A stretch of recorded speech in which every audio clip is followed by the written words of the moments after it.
What's he been up to? Terrifying someone, I'm sure.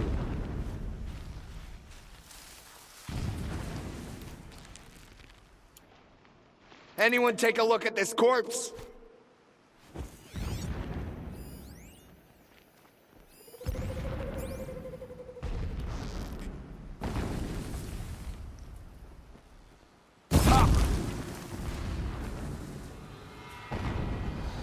Too close!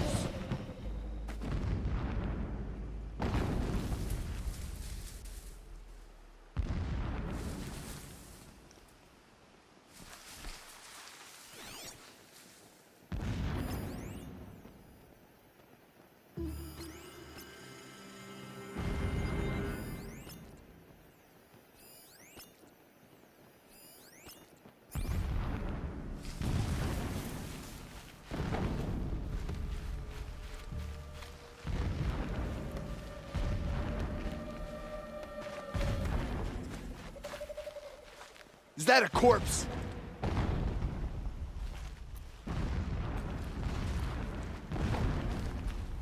Dead, but not long. Watch out!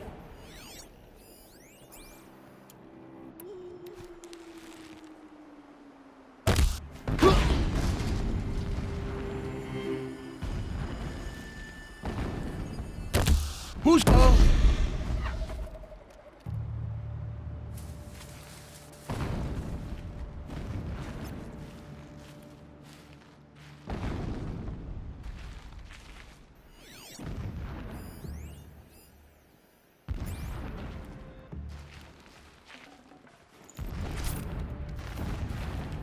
Should have brought a cart.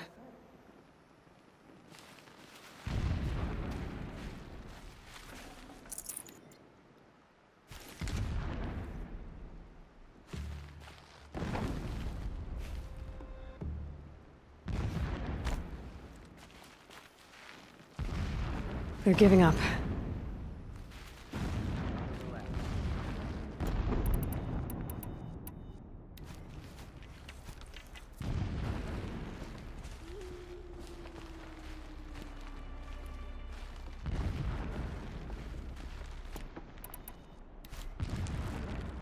The herd's grown strong with phase.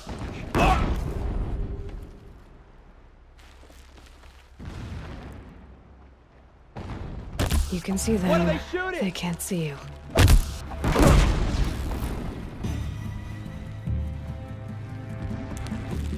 Farewell, fool!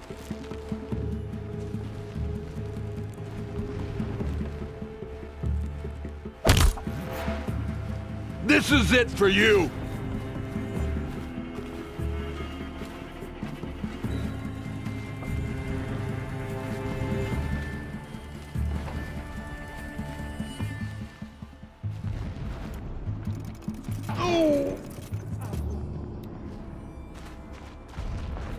Is there fighting up ahead? No. It's a mining operation. So long as you're quick, it won't affect you. Oh good, another secret.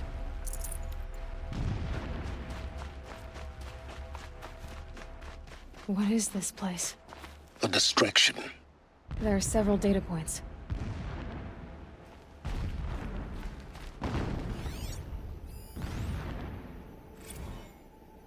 When sleep refuses to come, I think of our wedding night.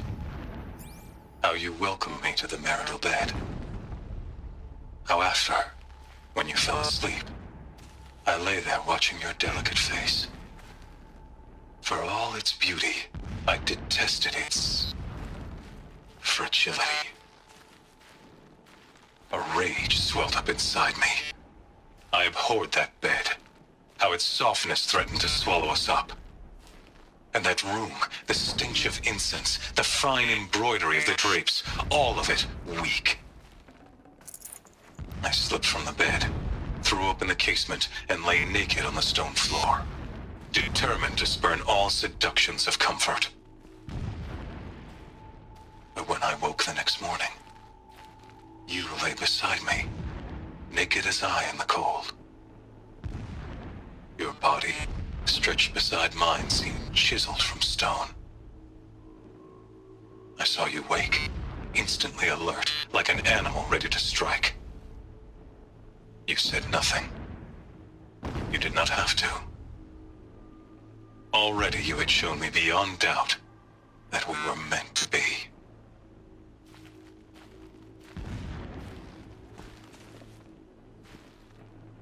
A mural of Meridian and the spire.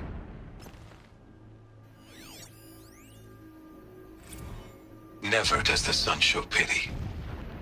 And yet, when my wife died in birthing, and in dying into the life of my child unborn, I pitied myself. My lord sensed this, but instead of casting me down for weakness, he cast upon me a radiant beam of honor. He ordered my kin buried in the sacred caves reserved for royals and heroes. Unimaginable. Never again would I doubt that I am the chosen of the sun. Never again would pity find a place in me. Not for myself, or another.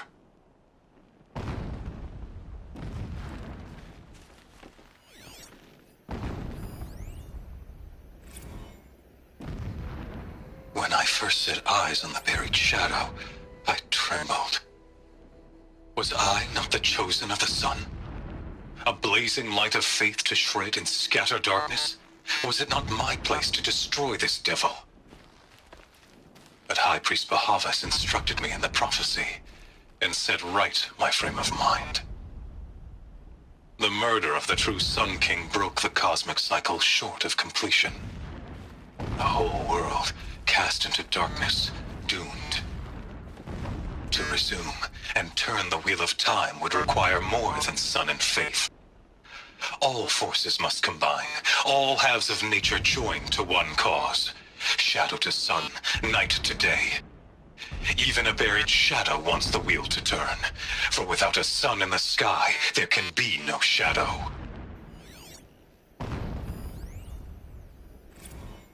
My lord, the 13th king of the Karja Sundom was murdered.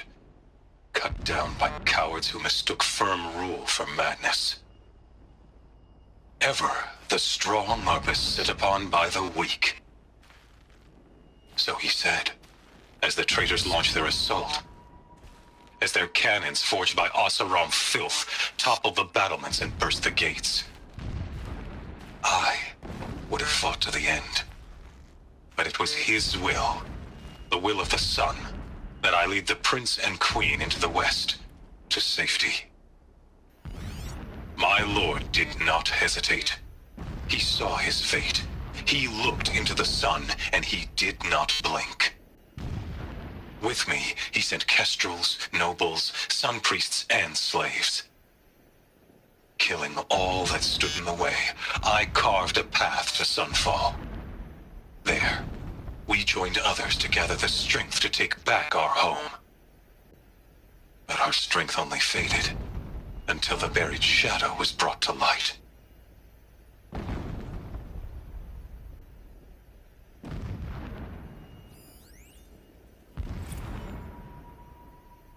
Every morning, I wake to the same nightmare. The same reality. Holy Meridian, in the hands of profligates. Debased. The spire, towering above the horizon like a glittering spike through the center of my mind. Every daybreak in exile is a mark of failure. But the count of days runs thin. I will see Meridian retaken. The profligates slaughtered. A true king restored to the Mesa throne. In this, I have become an instrument of prophecy. This armor.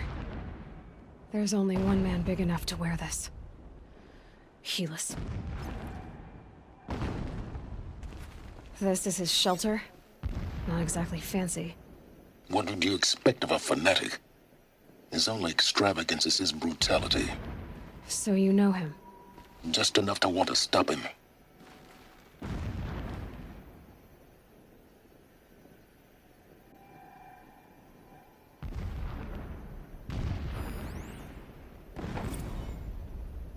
So long as King Itamen languishes at Sunfall, coddled by his mother, he will never learn the true lessons of the sun.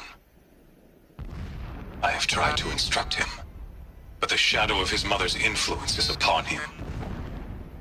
I took him to the palace balcony to behold an offering of sacrifice in the ring, but he showed no thirst for it.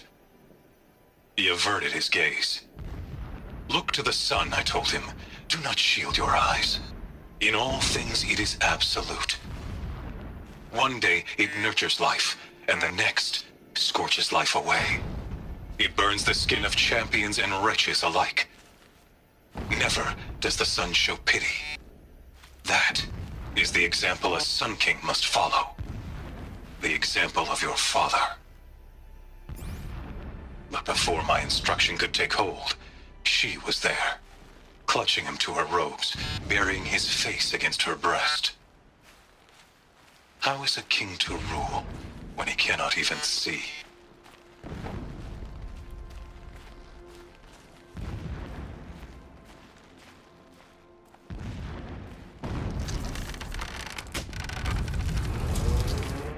Did it.